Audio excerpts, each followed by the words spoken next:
Salve, galera tricolor. O Fluminense não faz boa partida e acaba empatando por 1-1 com o Atlético Mineiro lá no Raulino de Oliveira pela 11ª rodada do Campeonato Brasileiro. Com esse empate, o Fluminense permanece na 5ª posição com 18 pontos. E todos os gols da partida foram feitos pelo Fluminense, né? Guga contra abriu o placar na partida a favor do Galo. Depois o Samuel Xavier, uma bela batida de fora da área, deixou tudo igual, deu aí números finais para a partida 1-1, Galo e Fluminense. Bem, falando do jogo, o Fluminense mais uma vez foi com o Guga na lateral esquerda. Marcelo, que estava escalado para a partida hoje, teve uma gastroenterite, foi desfalque de última hora na equipe do Fluminense. Teve até toda uma questão dessa gastroenterite ter pego membros da comissão técnica e tal. O Marcelo acabou sendo cortado, não se recuperou a tempo aí desse problema de saúde.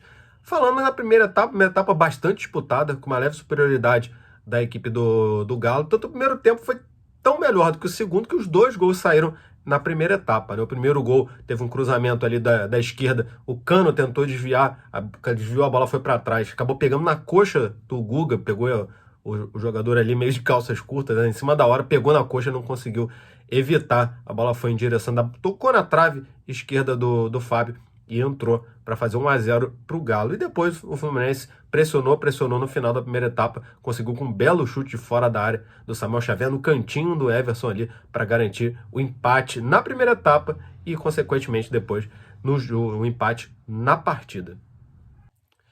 Já o segundo tempo foi bem mais fraco tecnicamente do que o primeiro, mas com um amplo domínio da equipe do Atlético Mineiro. Jogou muito melhor do que o Fluminense. O Fluminense tem ali, depois dos 40, 38, 40 minutos, a partir dali começou a melhorar na partida, deu uma pressionada, mas o Galo, no contexto todo da segunda etapa, foi melhor do que o Fluminense. Tanto que se você pegar aí a quantidade de defesas do Fábio, foram pelo menos 4 grandes defesas na segunda etapa, que evitou o pior, evitou do Fluminense sair derrotado na partida de hoje. Ainda no finalzinho ali, ainda teve um entreveiro com o Bandeirinha. Fernando Diniz acabou mais uma vez sendo expulso, aí desfalca a equipe, no comando da equipe, contra o Bahia no sábado. Aproveitando também para falar, André também está suspenso, levou mais um cartão amarelo e está fora da partida contra o Bahia, agora no sábado.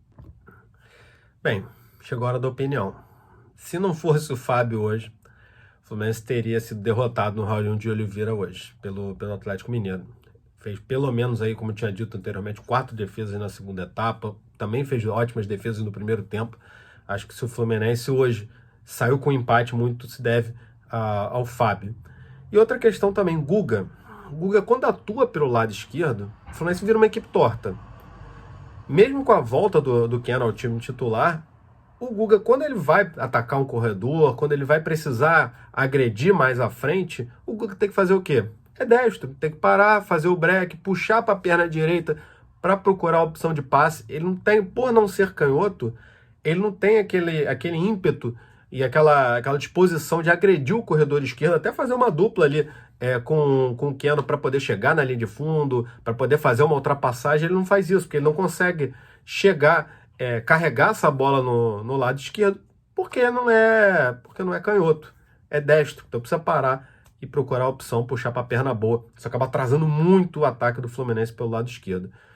Outra coisa que o Fernando Diniz fez algumas rodadas pelo Fluminense, e para mim foi a pior coisa que ele fez até agora e vem sendo mantido. Ele botou o Germancano na pior função que ele poderia exercer, que é de falso 9.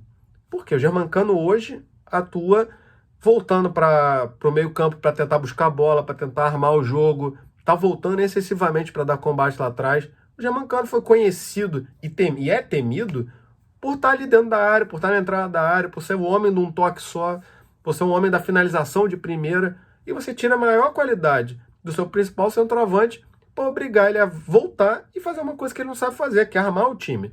O passe do Germancano não é bom, nunca foi bom. Ele até desarma muito bem e tal, tem aquela força de vontade, aquela garra do argentino mesmo, mas assim, em termos de armação de jogada, voltar... Se você pegar o mapa do calor, vai nas principais plataformas aí que você gosta de utilizar, SofaScore, outras aí que possam existir, pega o mapa de calor do Germancano na partida de hoje e você vai entender bastante o que eu tô falando, do jeito que o Cano vem jogando com o Fernando Diniz nos últimos jogos. Então não é à toa que o Germancano não vem fazendo os gols como antes. Outro ponto até negativo, que eu torço muito pelo atleta, mas de fato é uma coisa que transparece bastante no jogo dele. Eu acho que o Lelê sentiu muito o peso de jogar no principal nível do futebol nacional.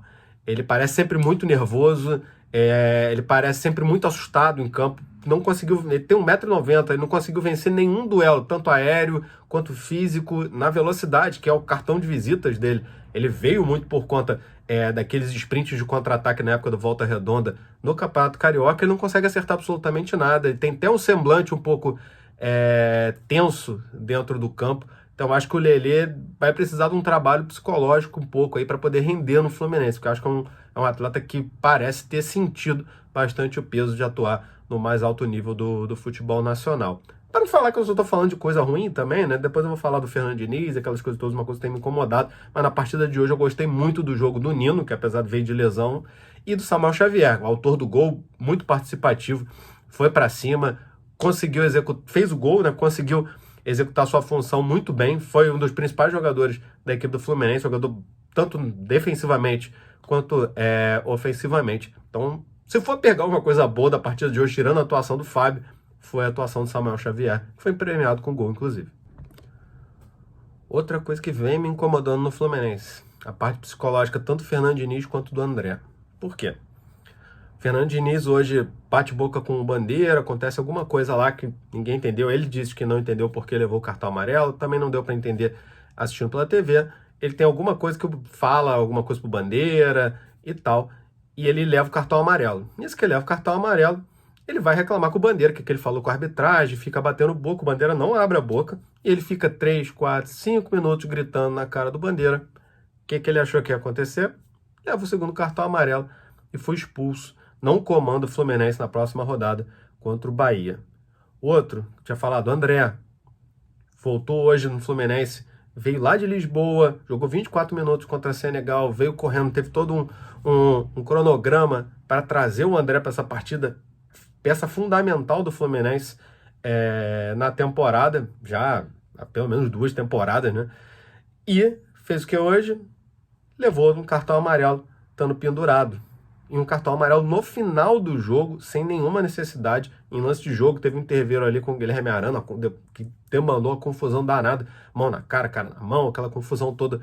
No fim de jogo, levou cartão amarelo, também não joga contra o Bahia.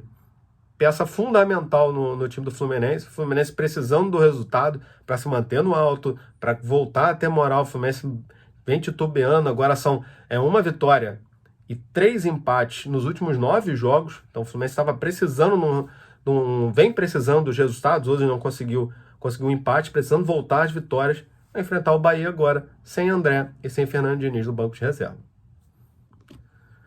Para finalizar, para mim o Fluminense parece perdido nesse ponto da temporada, não consegue se achar, não consegue ter as atuações do início da temporada, muito por conta, na minha opinião, Fernando Diniz não está mudando o que precisa ser mudado e está fazendo alterações no que estava dando certo no Fluminense, apesar da má fase. Então eu acho que o Fernando Diniz tem que começar a pensar um pouco aí no que realmente ele deveria mudar, se ele deveria dar mais chances ali, às vezes, para uma garotada de Xerém, para ver se consegue descobrir alguma alternativa fora de contratações dessas meio duvidosas, aí, como Cleison, como Diogo Barbosa, e etc., para poder pensar aí para o restante da temporada. O Fluminense tem sábado agora o Bahia, pela 12ª rodada do Campeonato Brasileiro. Na terça-feira, dia 27, enfrenta o Sporting Cristal no Maracanã, jogo decisivo para as pretensões do Fluminense na Copa Libertadores. E aí, que Fluminense a gente vai ver daqui para frente? Aproveita e deixa aqui nos comentários aqui embaixo o que você achou do jogo, o que você acha que o Fernando Diniz tem que fazer, corneta, elogia, pode me cornetar também, não tem problema nenhum não. E vamos aí juntos tentar entender o porquê que o Fluminense não está conseguindo continuar aquela boa fase do início da temporada. Forte abraço e saudações tricolores.